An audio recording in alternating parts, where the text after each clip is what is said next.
Shane Hewitt in the night shift. Chris Abel is here. We are ready to go with tech and always some sort of weird robots. I think this might be an offensive robot today. I think this tech that's here. ChrisAbel.com, KRISABEL. Real Chris Abel on the socials. Welcome back, my friend, in full costume for no reason other than a bad hair day.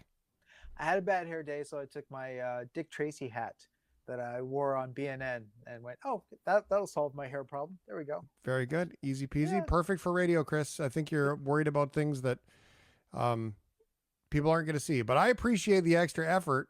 Well the done. show must go on. It is a handsome hat, I got to tell you. Thank you. Technology, video games, and more. We've talked about this a little bit recently on the show about going into the store and buying a box for a video game, and all it does is have a code inside. But the so-called death nail, as Andy called it, has arrived. What are your thoughts about the discs? Whew. Yeah, I mean, we were talking about it because of Grand Theft Auto last week, and then suddenly Sony sort of went, here, hold my beer. They announced that in 2028, there won't be any discs for PlayStation games. And so this definitely does seem to be the direction that the industry as a whole is headed towards. And it's funny, it's just every gamer, anybody who plays video games has just been lamenting about this is just a horrible, awful thing. It's not just that you don't have a physical item that you can trade into stores and many of the other advantages. I've been hearing a lot about it lacks the ability for us to connect as a community, for gamers to kind of get together. You're sort of removing a connection between people. The ability to get together and just sort of have launch parties, go to stores and have a great, fantastic events. And I think that's kind of a good point because the music industry already went through this. They stopped doing discs and they transitioned over well. And a lot of that, the reason the survival for a lot of musicians was that you still had concerts. You had stadiums, you still had festivals. People still got together and had an activity just listening to music. But for games, we don't have that really. I mean, the big event that happened in LA was E3 and that's dead. So it's just, you had the dead of sort of community events for gamers, and now you're getting the death of physical games. I'm not too sure what direction is going to be headed in and what will save it. The video game industry as a whole, the Sony and Microsoft, they seem to have a disconnect. They're so focused on the bottom line. They're not seeing what they're missing or what's missing from all of this equation. It's interesting to me, Chris, because you're a collector, right? Like you like to collect things, hence your Dick Tracy hat. And you like to collect things. And Ryan's a lot like that too, where he likes to be able to look at the shelf of the games he has collected. It is a little bit of a different mentality. But when I go back to my Christmas vacation that I bought from Apple, like iTunes originally, right? Now I can still watch that on Apple TV, even if I don't have a subscription, as long as I'm logged in, like a subscription to the fancy streaming. Right. I can still watch those movies, but I can't just watch it anywhere else. It's kind of like a VHS beta scenario. And this is kind of what this starts to mean too, is that like, if I want to play my game at your house, we got to log out of your account, log into my account and all that stuff. There is no shelf of my games. Yeah. No, I agree. And that's a big problem. And I don't know how we're going to solve that. I mean, yes, it kind of helps that there's more and more sort of from the collector's market of taking things in video games and making them real. I've got stuff that is on my shelf. If you come in, I have a Pip-Boy from the video game Fallout, and when people see that, they're like, oh, "Is that a Pip-Boy?" So there is a sense that I can bring sort of the video game world into my reality, but still, it's something that should be right from the beginning. The first time that you get a game, you load it in and play it. And again, load it in. I'm using those words. It's not the same as just beep, pressing a button and watching it like a video. They're making it more passive, and that's a mistake. This is much larger than a tech conversation, I suppose. Maybe it's unfair for us. But I mean, we don't own anything anymore, Chris. We rent everything. We literally rent everything in our lives, and this is the way everything is going. So it's unfortunately not just the games. I agree. Yeah, no, we need to remember that the real world is physical. The video game world is virtual. But you have to kind of make sure that you respect those boundaries. Oh, that's interesting. Well said. Okay.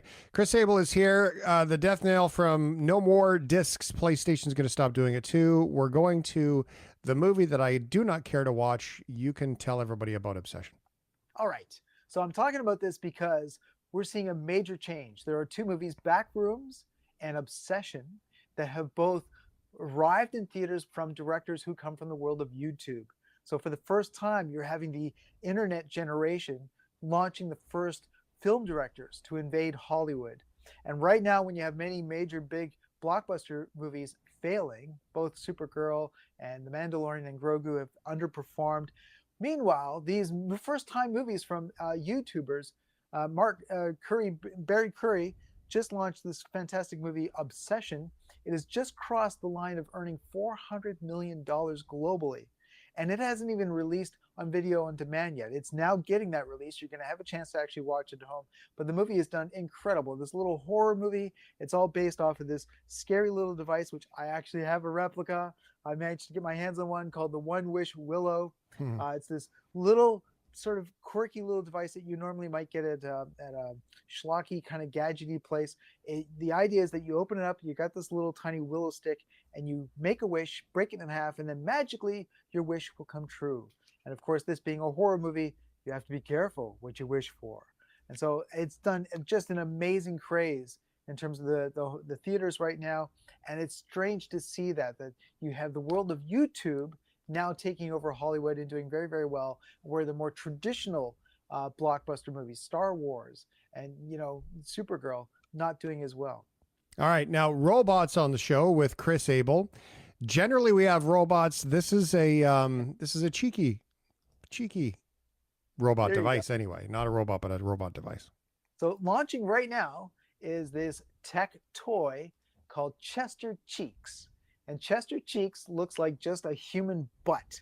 You got these two buttocks, and then someone's added some eyes and a pair of headphones to it. And it farts, as you can imagine. If you press it, if you squeeze it, you can... Here's the thing, you can squeeze the cheeks or you can spread the cheeks, and that will cause two different types of fart noises to come out of it. Also as a toy, because they know that you might get tired of it just doing the occasional sort of flatulent burp, you can turn it into entertainment mode and it will dance and it will bop around. And when it dances and bops, it starts to fart, and the fart comes out sounding like popular songs and music. So it actually does fart tunes to it. Here's a little bit from the commercial, because it's the only sort of recording that we can play of the farts. I know everybody wants to hear it, but if you listen at the end, just when it sounds like it's over, the little tiny fart escapes. Have a listen. Warning, may cause explosive laughter and uncontrollable wiggle dancing. Chester Cheeks from Buttface by Goliath.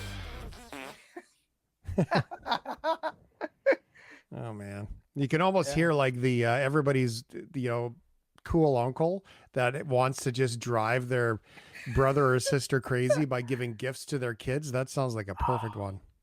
So yeah, you'll find it at Amazon, other stores, about $42. It is a dancing, farting little tech toy. Chester Cheeks.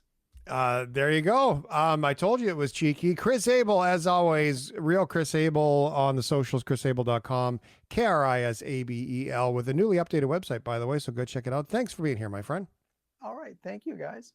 Every week at this time, Chris brings some new tech on Good News Tuesdays. It's always good to hear some of the future forward thinking and where things are headed in our world. I love that.